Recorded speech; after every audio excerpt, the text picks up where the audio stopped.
selleks ajaks oli Briti saartele tekkinud juba valgete inimeste kogukond, olid tekkinud linnad, seal elasid valged inimesed ja elasid vedalike pärimuste järgi, seal olid väga ilusad loojaliku geneetikaga valged naised, kes said siis sellele saarele staatuslikuks, sellepärast et Hispaaniast, mis oli juba tegelikult barbarite poolt üle võetud, seal olid semiitsed segasumma suvila inimesed, kes hakkasid ründama siis Briti saari.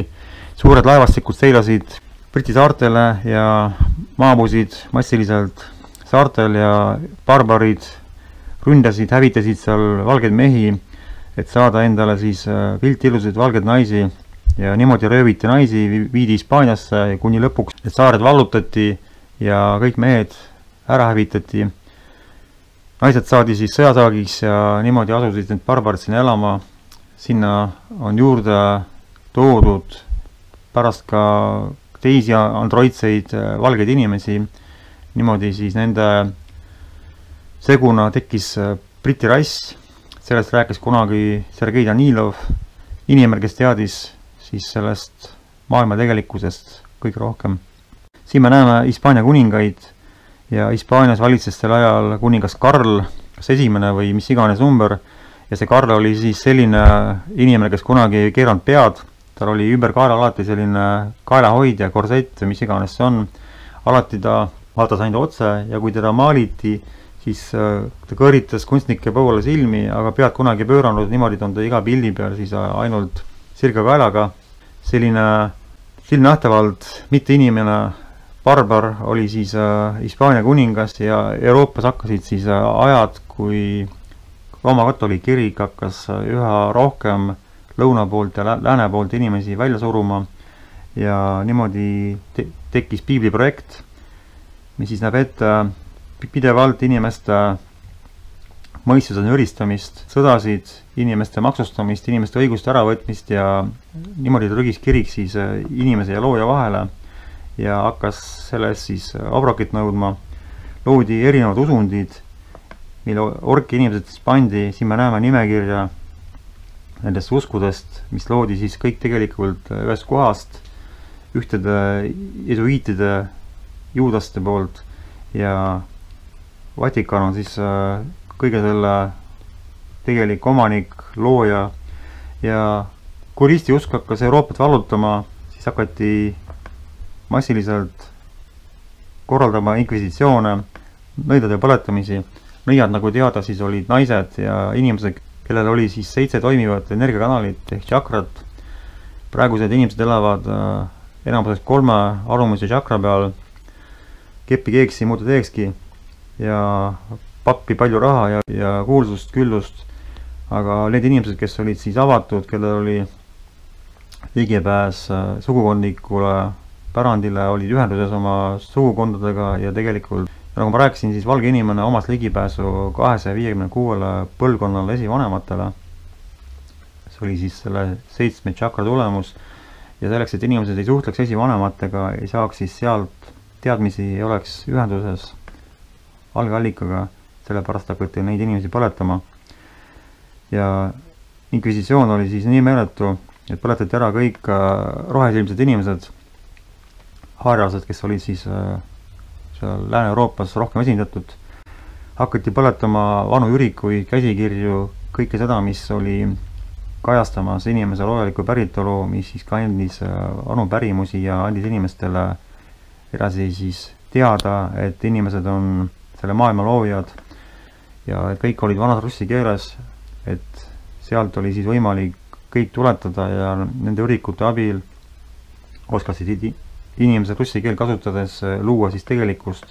Ja niimoodi võttis kirik üle siis mitte ainult Lääne-Euroopa, vaid ka Euraasia ehk siis Aasia lõunapoolsed alad ja hakkas peale tungima üha rohkem.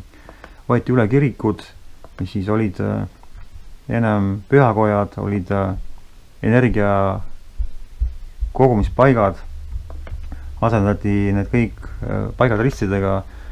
Paljud olid väepaigad, kus kirikuid ei olnud, väepaikadesse hakati ka kirikuid ehitama ja kui ennem olid kirikutel päikesemärgid, mis siis olid inimeste pühadeks paikadeks, kus käidi endid laadimas, seal käisid lapsed said otseühenduse algeallikaga ja kirikutele hakati panema riste, hakati kirikute päritolu moondama ja sellega siis hävitati ära valgete inimeste pühakojad, hakati väepaikadesse ehitama erinevaid usumonstrumeid, peale kirikutega mošeesid, sünagooge ja muid palvekohti, mis siis olid kõik ühe monoteistliku Vatikani usu pühakojad ja kõik vanad väepaigad ehitati täis kas kirikuid või hävitati, hakati hävitama pühasid hiide, hakati maha võtma puusid ja rikkuma siis pühade hiidede väevõlu, inimkond pandi põlvili, pandi teisi androidide, nende teisjumalade ette põlvitama ja sellega kaotama väge. Neil lõigati ristimise või muude usku astumisega ära side siis sugukonnaga ja niimoodi hakkas inimene sõltuma siis juba mitte sugukondlikust väest, vaid kiriku almust ja need adamiidid, Aadama ja Eva järglased hakkasid siis maailma üha rohkem üle võtma. Siin nad väidavad, et esimene raamat apostol, mis iganes, on siis loodud Ivan Fjodorovi poolt ja see on selgelt usklik raamat. See aga, mida nad on ära paletanud, sellest ajalugu vaikib niimoodi, et kogu see ajalugu jätkab jälle lellutamist, luulutamist. Ja ega ristiusk ei piirdunud siis ainult Euroopaga, nagu ma rääkisin, siis hakati väisama pärismaalasi, hakati seda püha jutumärkides usku siis viima igale poole pärismaalastele, kes ei olnud nõus selle vastu võtma, need siis pidid selle vastu võtma vägisi läbi hävituse ja relvade kaasabil. Ja siin räägib Lomonossov, et inimesed, kes ei tea endi minevikku, neil ei ole tulevikku ja kui selline kirikupoolne roomlaste, brittide ja muude androidsete inimlastete poolt hakati hävitama kõiki jurikuid, siis inimesed jäeti ilma nende vägevast minevikust, teadmistest ja Lomonossov selles kohas on väga õigesti öelnud. Lõpuks kehtestas siis Rooma paavst Grigori 12. katoliiklikes maades, kus olid nõiad ära põletatud, valged inimesed anastatud, 4. oktoobril 1582 Grigoriuse kalendri ja hakati siis elama enam mitte päikesekalendri järgi, vaid selle Rooma katoliku adamiidse androidse kalendri järgi.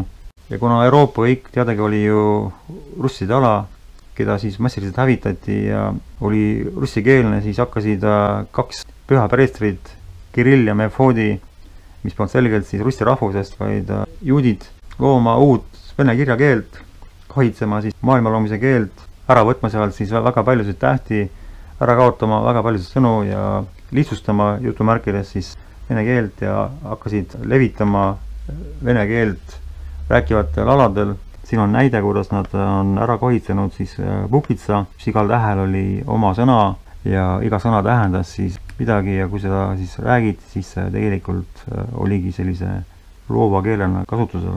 Lähme nüüd aga Aafrikasse ja näeme, et Aafrikas elab siiamaani väga suurepäraseid hõime, nigrosid, kelle valitseja omab ainult ühte silma ja seal käib ringi ka sinamilge, kes käivad ringi koorte peadega ja veel artabatiide, kes käivad ringi nagu metsikud neljajalgsed loomad. Ilmselt olid need artabatiidid inimpeadega, ehk siis sellised kimäärid, keda siis oli vahepeal sinna sigitatud ja lahti lastud. Need kõik olendid olid siis Aafrika kaartidel juba Makedoonia Aleksandri ajast. Siin me näeme ka kaarte, kus Aafrikas käivad ringi valged inimesed ja vanad Aafrika kaardid näitavad, et Sahara kõrbe ei olnud olemas.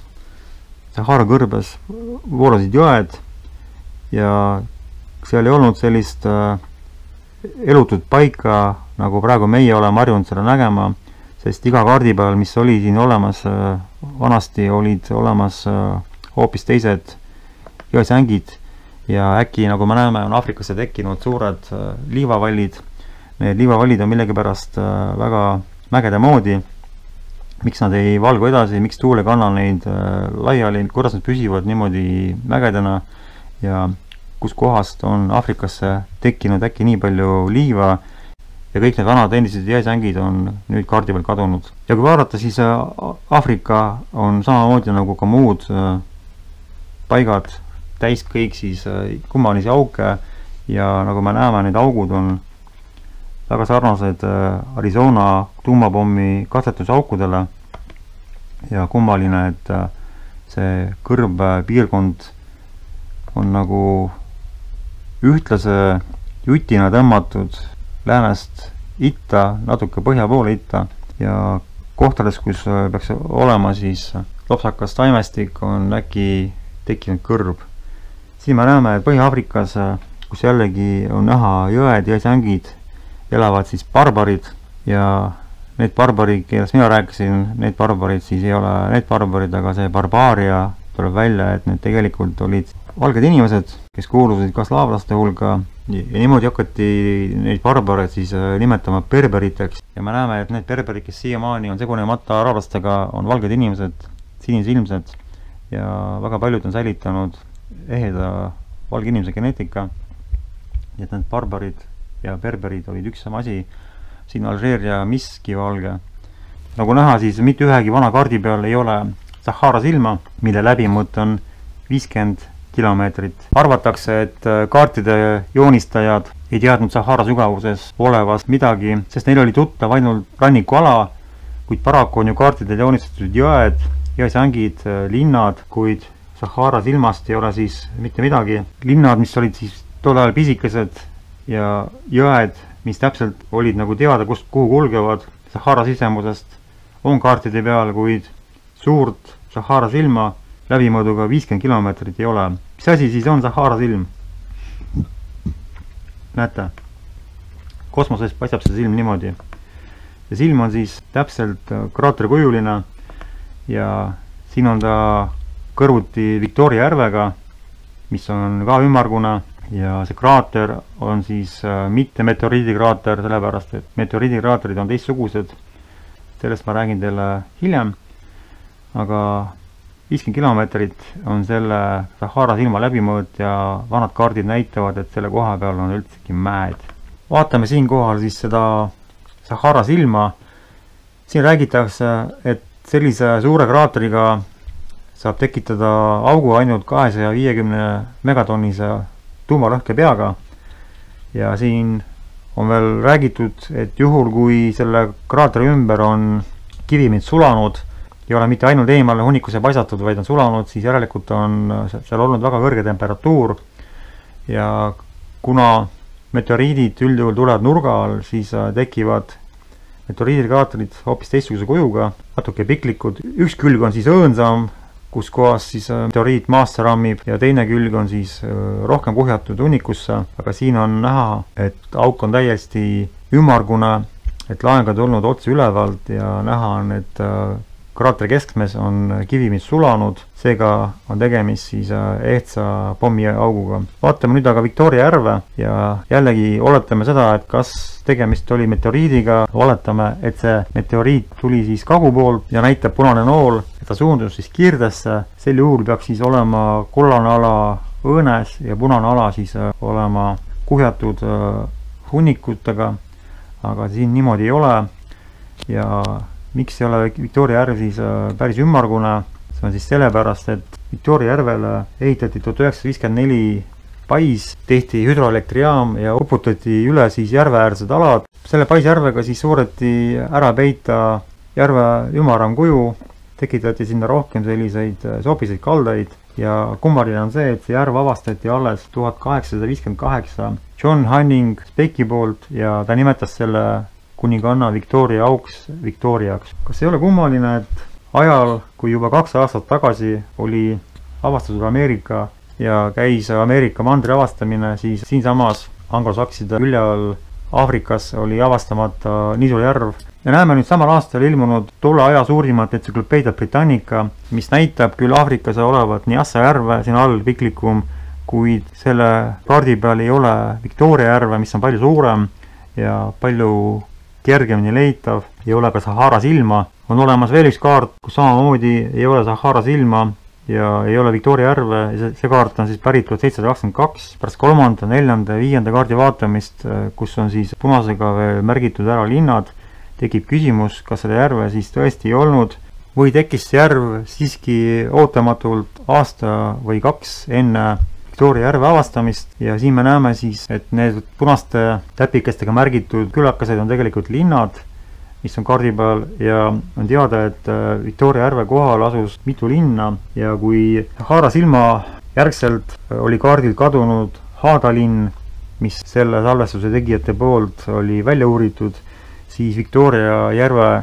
tekkimise järgselt hävitati ära Sangua linn, nii et on teada, et seal oli tihe asustus ja Victoria järve tekkimisega hävitati ära peale Sangua linna veel mitmeid tosineid linnu ja siin on näha siis Kairo ja Aleksandria 19. sajandi lõpus, ehk siis mitmeid kümneid aastaid hiljem ja näha on, kui hõre asustus on siis nendes linnades ja sinna on hakanud siis alles tekkima praegused egiptlased, araablased, linnad olid siis peaaegu tühjad.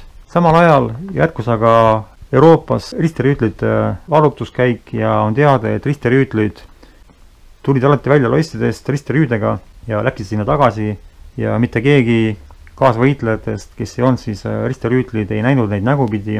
Risterüütlid olid väga tugevad võitlejad ja nad võitlesid väga mitmeid tunde, mõnede allikate väidetel isegi päevi järjest ja ainuke, mida nad pidid saama, siis ei olnud ei toit ega puhkus, vaid neile kallati siis kuskil kõriavast, kus oli pisikene avaus, pangega vett sisse, et neid siis jahutada või tegelikult öeldes niisutada. Need, kes on uurinud siis neid risterüüd, on öelnud, et nendesse rüüdesse suure valge mehe sissepugemine on täiesti võimatu.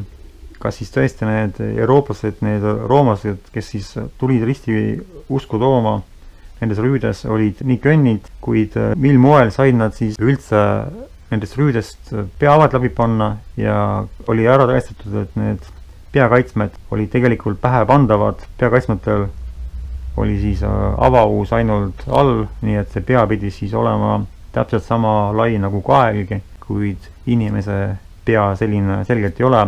Seega on tekkinud selline arvamus, et risterüütleid mängisid mollusklased, kes olid sinna sisse siis pugenud, kes poevad sisse igast praost ja võtavad mis tahes kuju.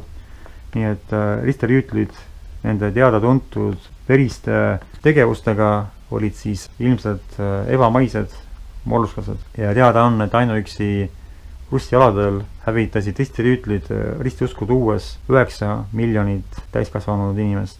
Alles jäeti vaid lapsed, kellele hakati siis pähe tampima juba hoopis teisi teadmisi, mis siis ei olnud üldse need, millega olid seotud siis meie esivanemad. Siin on näha, et jesuiitide ordeni tähtsam ülesanne oli kaitsta katoliku kirikut reformistlike liikumiste eest. Siin me aga näeme jesuiitide missiooni Hiinas, kus siis hakati massiliselt viima hiinlasi oopiumisõltuvusse. Näeme East India kompaniid, mis on siis loodud kuninganna Elisabethi määrusega ja sai siis väga laiaulatuslikud tegevusvolitused Indias. See kompanii hakkas mitte ainult Indias, vaid ka Hiinas levitama oopiumit ja niimoodi siis saadi suur osa Hiina elanikkonnast panna oopiumisõltuvusse. Hiinlased loobusid elamast igapäevaelu ja pahvisid oopiumit ja niimoodi oleks Hiina ääre pealt alla käinud, kuid Hiina keiser siis tõmbas asjale õige ajal piduri ja hakkas takistama oopiumi müüki ja me näeme, et 1775 müüdi Hiinas maha 1,5 tonni oopiumit ja 1830 oli see kogus juba 1500 tonni. Nii massiliseks läks Hiinas oopiumi tarbimine, rikastusid britid, anglosaksid ja Briti kuninganna ajal, kui androidsed mineviku moonutajad soperdasid kokku ajaloo, tooraloo, kirjutas üks moonutaja Stephen Turnbull raamatu samuraidest, millega ta omistas samuraide kultuuri siis jaapanlastele ja samal ajal kuulutati ainud Jaapani saarte põliselanikud austraaliidse rassi aborigeenide hulka, ehk siis väideti, et nad on sugulusverd. Vaadake pilti ja öelge, kas tõesti. Siin me näeme, et ainudel oli olemas ka oma ruunikiri ja ainud olid siis valged inimesed, kes elasid Jaapani saarestikus ja ainud olid Jaapani saarte põlisasukad. Nad olid valged ja Jaapani saartele hakkas siis tungima Hiinast ja Koreast väga palju erinevaid maolasi, seal olid pidevad sõjad ja kuna nende maolaste arv oli väga suur, siis ainult väed ei suutnud enam saari kaitsta ja niimoodi nad taandusid saare põhjaotsa, kui siis lõpuks ainudele suures enamuses lõpp peale tehti ja praeguse ajani on säilinud väga vähe ainusid ja nüüd väidetakse, et jaapanlased on selle saare asukad ja kogu see kultuur, samuraide ja muu kultuur kuulub siis jaapanlastele, kuigi paraku ei olnud see üldse Jaapani kultuur, sest need maolased, draakonlased ei suuda midagi luua, nad suudavad kõik üle võtta, paljundada ja järgi teha. On teada, et ka Okinawa tee ehk siis karate ei ole mitte jaapanlaste leiutis, vaid okinavalaste ja jaapanlaste erinevus on tegelikult ka väga suur. Ma ei ole uurinud, kes on põlised okinavalased, kuid teada on, et nad igal juhul ei ole jaapanlased, nii et kogu jaapanlaste au ja kuulsus ei kuulu paraku neile. Samal ajal, kui Briti androidid jätkasid kogu maailma vallutamist ja hõivasid üha uusi alasid, viisid igale poole kohale Rooma õigusetust ja ristiusku, järgnesid nendele sellised ajalookirjutajad, minevikumoonutajad nagu Gerhard Müller, Gottlieb Bayer ja August Schlözer ja siin kirjutab Milleri, Bayeri ja Schlözeri suursaavutustest jutumärkides Mihhail Lomonossov. Vaid täielik loomakari suudab korda saata selliseid sigadusi, nagu on korda saadetud Vene iidsete pärimustega.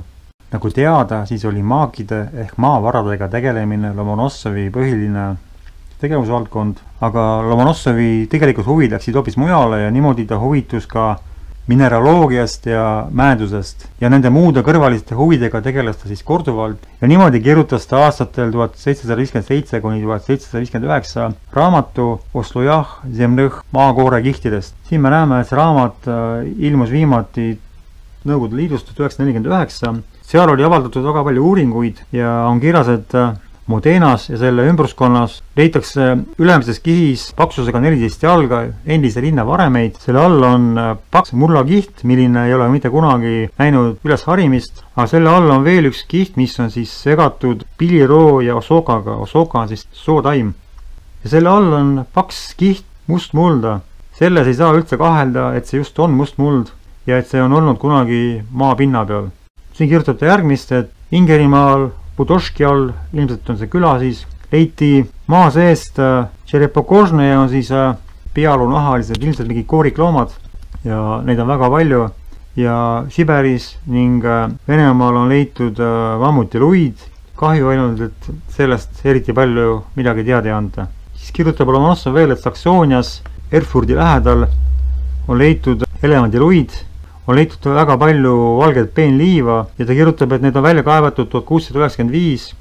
Järelikult siis on näha, et esimene suurem uputus toimuski 1600. aastate alguses. Kaaluga 9–10 naela leiti siis pealuu kild, mingine kumerus ja veel üks suur osa luus, mis on siis puusaluu ja kaalub 32 naela. 32 naela on siis 409 grammi, 3×4 üle 12 kilo puusaluu.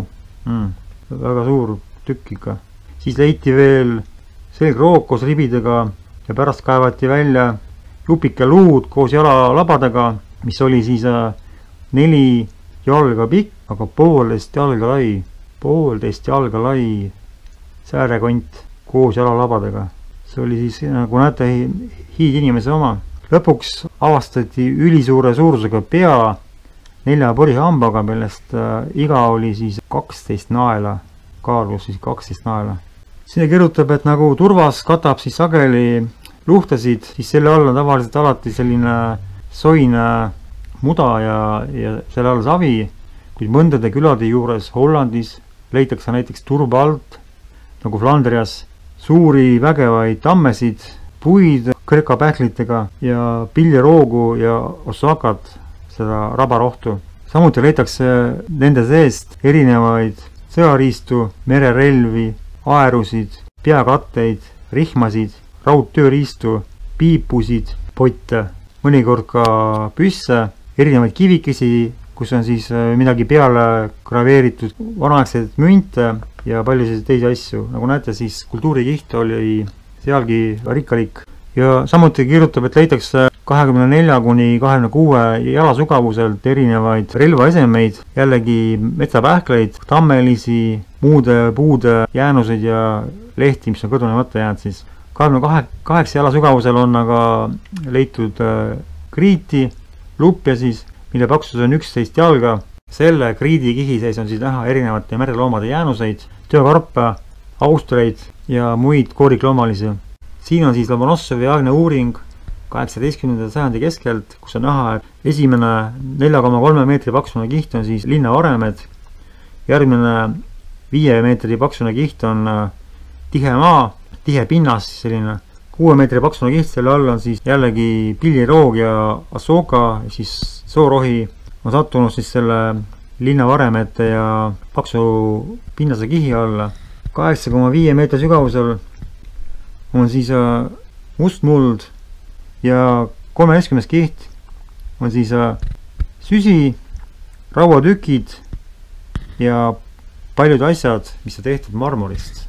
Ehk siis mingi väga vanaaegne, võib-olla siis tõesti selle leia või fata allakukkumise aegne leid. Siin on veel siis üks uuring, kus on jälle kirjas, et alguses on siis üle 4 meetri on linnavaremed, pärast on tihe pinnas, selle all on jälle ligi 6 meetri sügavusel piljeroog ja soorohi, selle all on mustmullakiht, selle mustmullakihi sees on siis leitavad relvad, selle mullakihi sees on näha siis maaharimisriistu ja jällegi pähklipuud, kus on ka isegi pähklid alles jäänud. Mustmuld lehekõduga ja selle all on siis uuesti ja lõpuks kõige all me näeme siis jälle loomade luud, süsi, rauatükid ja marmorist esemed. Nii et on näha, igal pool on olemas kultuurikiht ja see kultuurikiht ei ole tekkinud niisama, vaid on eelnevalt ikkagi olnud palju uputusi. Siin me näeme, et on olemas selline maalikunsti suund nagu ruinism, kus siis kunstnikud hakkasid maalima pilte, kus on näha lagunenud linnad, see on siis varemetes ja need linnad on siis näha, et on saanud väga tõsiselt kannatada ja huvitav on see, et piltide peal 1520 kuni 1607 järelikult oli veel pommitamisi isegi enne 1600 aasta algust, väga huvitav. On näha kolossumit, kus peal kasvavad taimed. Taimed ei saa kasvada mitte niisama ümber kukkunud kivide peal, vaid järelikult on need müürid saanud vigastada ja sinna müüride otsa siis on tekkinud mingi kihtmuda, aga see pole mitte tekkinud. Ilmselt on uputuse käigus sinna siis ikkagi sattunud muda ja niimoodi on siis siin igal pildil muude hunnikute kõrval näha, kuidas katustel kasvavad taimed ja kõik katused on olnud siis muda poolt üle uputatud ja sinna on siis lõpuks hakanud kasvama siis nagu metsistunud taimekiht. Siin on näha ka pilti, kus inimesed koristavad siis katastroofijärgset linna, roogivad kokku siis mulda ja pinnast ja koristavad laipasid. Siin me näeme, kuidas Nõukogude Liidus siis hakati ehitama Volga-Doni kanalit ja räägiti uhkusega, et luuakse siis uus kanal Volga-Doni vahele, kuid me leiame siit vana kaardi aastast 1706, kus on näha, et kaardi peal on juba olemas Volga-Doni kanal ja siis tekib küsimus, et huvitav, miks seda kanalit pidi hakkama uuesti lahti kaevama ja see kanal, näete, oli olemas nii paljudes lüüsidega juba siis, nii et oli siis inimestel ka käepärane väga moodne tehnoloogia. Me näeme siin Tšeljabinski linna vappi, kus on vapiloomaks kaamel. Tšeljabinsk asub siis Uuralis ehk siis külma kliimaga piirkonnas, mitte Kesk-Aasias, kus on kaamlid. Ja me näeme siin Moskvat, ehk siis pildi suurendamisel on märgata, kuidas on kuivanud palmitüvi ja siis küsimus, et kus sattus siis see palm Moskvasse, et kas siis Moskvas oli siis nii soe ja siin me näeme siis, et on 1601, 1602, 1603 leiva hind tõusis 100 korda ja Moskvas heitis siis hinge 127 000 inimest. Siin on jälle sama pilt, kui siis 1601 kuni 1603 on maalitud katastroofijärgset olukorda ja kirjas, et ebainimlikud kliimatingimused tõid siis 17. sajandi alguses Venemaal esile nälja, mis kestis 3 aastat ja pärast 3 aasta pikkust nälga kasvas leiva hind 10 kuni 120 kordseks. Ja me teame ka muudest allikatest, et on räägitud aastatest ilma suveta, kus siis oli nõnda nimetatud tuumatalv. Ja kui me vaatame vanemaid maju, siis me näeme, et majad ei ole talvedeks ette valmistatud, sest katused ei pea sooja. Jääpurikad tekivad siis, kui katus annab sooja läbi ja ei ole ka jääpurika kaitseid üleval nagu. Nüüd aga vaatame linnasid, mis on täiesti inimtühjad ja kuhu on kadunud kõik inimesed. Me näeme, et on jõgi, kus pärit pole ühtegi paati. Küsimus on, kus kõik on? Ja siin on kirjas, et see pole mitte ainult Peterburg, vaid see pilliseeria on üle terve Venemaa. Näete, ühtegi kutsarit, mitte ühtegi liikuvat inimest. Korstendis ei ole suitsu, kuigi korstend on olemas ja on teada, et mõnigi korsten peaks suitsema isegi hommikul vara. Ja peaks olema melu, inimesed peaksid käima turul, peaks ka olema kauplemine, kuid seda ei ole. Ei ole mitte midagi, kogu linn on nii välja surnud, et isegi aknad ei ole avatud nagu sellel majal siin pildil. Näete, mõni aken on lahti. Kõik on täitsa tühi. Ei ole võimalik, et niimoodi linn on lihtsalt inimtühi ja nii palju pilte on saanud kaardisse võtta, kus ei ole üldse peale ühtegi ootavat kutserit, mitte ühtegi pesonööri. Kõik on palju kaadrid siis välja surnud linnast, maha jäetud linnast, aga kus on inimesed? Ka talvepalle esine väljak, kus seisab Aleksandri koloss, on täiesti tühi. Niimoodi, et me näeme, et sellist liikumist nagu siin pildil ei ole mitte kusagil ja selline peaks nägema välja vähemalt üks linnakene, kus liigub inimesi, aga maal ei ole näha mitte ühtegi puud. Kuhu on kadunud kõik puud? Siin on kirjas, et koos inimestega haitusid ära ka Venemaa metsad ja et üle terve Venemaa tekkis pärast seda väga palju hulgalisi ümmargusi kraatreid, mis siis tegelikult on ilmselt pommiaugud ja uuesti sai maid asustada alles 50 aasta pärast. Mis siis oli põhjuseks? Ilmselt on seesama see, mida näete, ehk siis tuumapommitamine. Ja nagu näha, siis 1812 tekkis uus jääaeg ja huvitav, et meie valitsejad teevad midagi tuumasõja järgsetest talvedest, ehk siis tuumatalvedest, kui neid ennem poleks olnud. Seega midagi meie teadlased varjavad meie eest ja selge on see, et 1812 oli ilmselt kolmas, kui mitte enamgi veel toimunud pommitamine, mis siis loojalikku inimkonda on väga räigelt räsinud ja enamuse inimkonnast ära hävitanud. Ja niimoodi pommitati vägevad loojaliku algaga inimesed, veedad paganlikku aega, kes ei teadnud enam midagi endi esivanematest, pärimustest ega eluviisidest ja nii hakkasid inimesed siis paganateks alandatuna keetma ja kuumtöötlema toitu ning seega hakati jääma haigeks ja niimoodi kaotati siis kõik loojalikud loomisvõimed, sest hakati rikkuma kosmiliste konnide ehk siis kõlbelise käitumise reeglite vastu ja seda siis need androidid, kes neid pommitamisi läbi viisid, tegelikult ju soovisidki. Ja kuna on välja kaevatud mammuteid, kelle suus ja maos on närimata või seedimata söök, kes on igikeltse ära külmunud, siis on ära tõestatud, et väga äkki saabus väga suur külm ja mammutid surid jala pealt, jõudmata kõduneda ja olid kohe siis ära külmunud.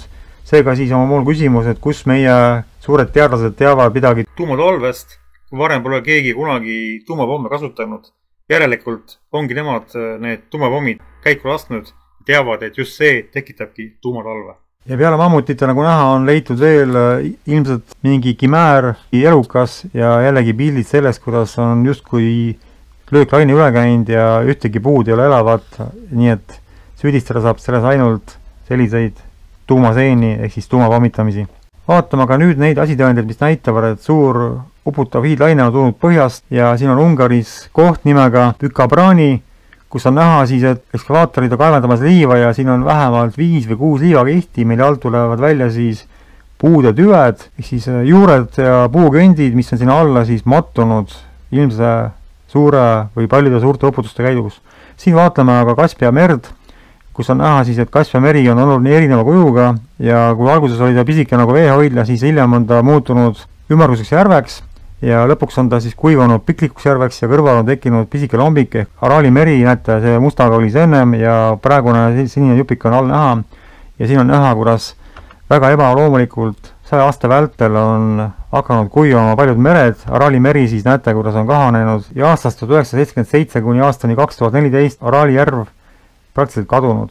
Siin me näeme aga ekspeditsiooni arheolooge, kes on läinud Krimmi vaatama seal selle kultuurikihti, siin on kaevandanud välja kultuurikihist erinevaid esemeid, keraamilisi nõusid, luid ja Kershis kohas nimfei on siis läbi viidud ja me näeme, kuidas siin on ära tõestatud, et kõik lained on tulnud põhja poolt ja jaltamäestik on muutunud takistuseks, et siin pole jaltamäestiku ei ole setteid ja settete all on väga palju selliseid väljakaevamisi, kus on näha, et seal elasid enam inimesed ja kogu muda asub tegelikult siis põhja pool Aasovi meres ja Musta mere põhjaosas, seega on see muda sinna toonud mingi suur laine ja need tööriistad, mida me nägime, on siis siin puruks pekstuna, paljud on keraamilised, paljudest on järgi jäänud mingid väiksed osad ja väga palju on luid, näete hammastega luid ja isegi sarvi või siis võhkasid, niimoodi, et siin on väga suur surnuaed ja neid kohti on siin üle Krimmi väga palju, kuhu see kõik on kuivunud.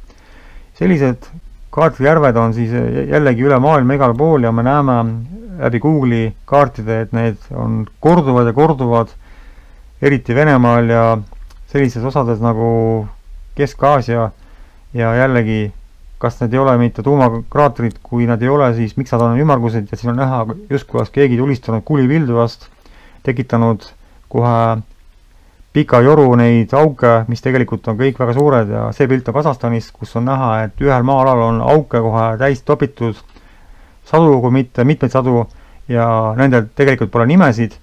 Üldjuhul inimesed ikkagi nimetavad järvedele mingid nimed ja käivad neid külastamas, kuid on järvi, millel pole nimesid ja neid järvi on Kasahstanis väga palju. Ja siin on see üks järv siis, mis on Lätis, Latgalis, kus on väga selge vesi ja kus ei ela mitte ükski kala. Millegipärast on see vesi seal elamiskõlbmatu ja öeldi, et seal pole ühtegi mineraali, sellepärast seal elu ei saa elada, aga selliseid kraatreid on Venemaal, just Venemaal leitud väga palju ja neid võrdlakse, näete siin siis Arizona tuumakraatritega ja neil ei ole tegelikult mitte mingit vahet, sest nii ümmargusi, niivõrd ringi moodustavaid järvi ei ole võimalik looduses ise tekkida. Siin nagu näete, on isegi välja arvutatud, et ühe sellise augu tekitamiseks on vaja 6000 tonni trotüüli. See kõik, mis siin toimumas on, see tegelikult on vaid üks asitõend sellest, et siin Tartaarias on toimunud täielik lauspommitamine ja kui tol ajal ei olnud veel tuumarelvasid, siis küsimus on, millega pommitati, kui tegelikult on teada, et need tuumarelvad on olemas, sest nendega pommitati juba väga ammusest aegadest. Ma soovitan vaadata teil venekeelset Ivan Bobrovski kanalit. Ta on lätlanne, kes elas ennem siis Saksamaal, nüüd oli siis Hispaaniasse, kuna Saksamaal läks olukord väga hulluks. Ja seal tema kanalil räägib väga sageli mentor, ehk siis noormees, kes on lapsena juba osalenud salajastes kosmoseprogrammides ja ta räägib seal seda, et on olemas tehnoloogiad, mida siis kasutatakse üle terve galaktika ja on olemas siis need androidid, kes seda kõiki juhivad, kes siis kasutavad nendes sõdades ka inimesi, kellel on võimed.